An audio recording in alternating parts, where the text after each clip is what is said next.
Hello viewers, আসসালামু আলাইকুম। দেখতে পাচ্ছেন একটি চার্জার ফ্যান তৈরি করা হবে। তো সেইখানে এই যে দুটো পাতি কেটে নিছি, দেখতে পাচ্ছেন। পাতি দুটোকে ছিদ্র করব, দুইটা চারটা ছিদ্র হবে। দুইটা ছিদ্র করব মোটরে লাগানোর জন্য। এই যে এখানে আর এখানে মোটরে লাগাবো। এই দুইটা পাতি এইভাবে লাগানো হবে, ছিদ্র করে মোটরের সঙ্গে এইভাবে লাগানো হবে, দেখতে পাচ্ছেন। আর দুইটা ছিদ্র করব, ওই দুইটা এই দুই ফুটাতে লাগানো হবে, দেখতে পাচ্ছেন। এই যে এইভাবে ছিদ্র করে, চারটে ছিদ্র করে লাগাই দিতে হবে এইখানে আর এইখানে। আর এই দুইটা করে মোটরের সঙ্গে লাগাই দিতে হবে এইভাবে, এখানে আর এইখানে মোটরের সঙ্গে লাগাই দিয়ে ফ্যানের সঙ্গে লাগাতে হবে। দেখতে পাচ্ছেন আমরা কিন্তু লাগাই ফেলছি ফুটা করে। এই যে দুইটা লাগাই দিছি, দেখতে পাচ্ছেন।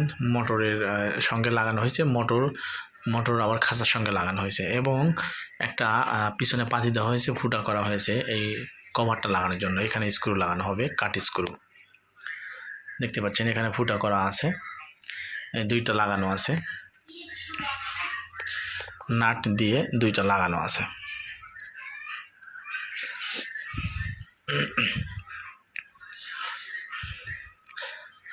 এখন দেখেন আমরা ব্যাটারির স্ট্যান্ড বানাই ফেলছি, ব্যাটারি লাগানোর ক্লাম, দেখতে পাচ্ছেন। দুইটা ফুটা করা আছে। এখন ওই যে এখানেও দুইটা ফুটা করা আছে। এখন ব্যাটারিটা আমরা নিচে লাগাই দিব, দেখতে পাচ্ছেন। এই দুই ফুটাতে ওই দুই ফুটায় ব্যাটারিটা লাগবে আর কি, এই যে এইভাবে।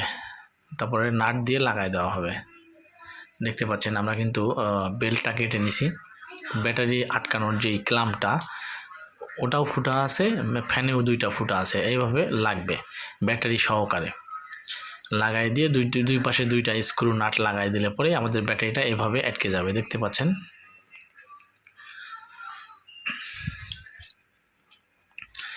এবং এখানে ট্রান্সফরমার আছে, এখানে লাগানো হবে ট্রান্সফরমার, এবং সুইচ আছে, সুইচটা যে কাটা আছে এই কাটায় লাগাতে হবে, দেখতে পাচ্ছেন। পাইপ এখানে এইটা লাগানো হবে যাতে শর্ট সার্কিট না হয়, কারণ ওই টিনের সঙ্গে লাগলে দুইটা কানেকশান এক হলে শর্ট সার্কিট হতে পারে। এই জন্যে এই প্লেটটা দেওয়া, প্লাস্টিকের এটা দেওয়া হয়েছে, দেখতে পাচ্ছেন।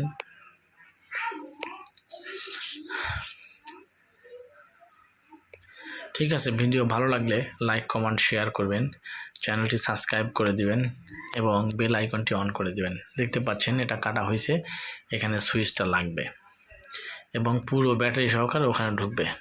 ঠিক আছে, ভালো থাকবেন, ধন্যবাদ।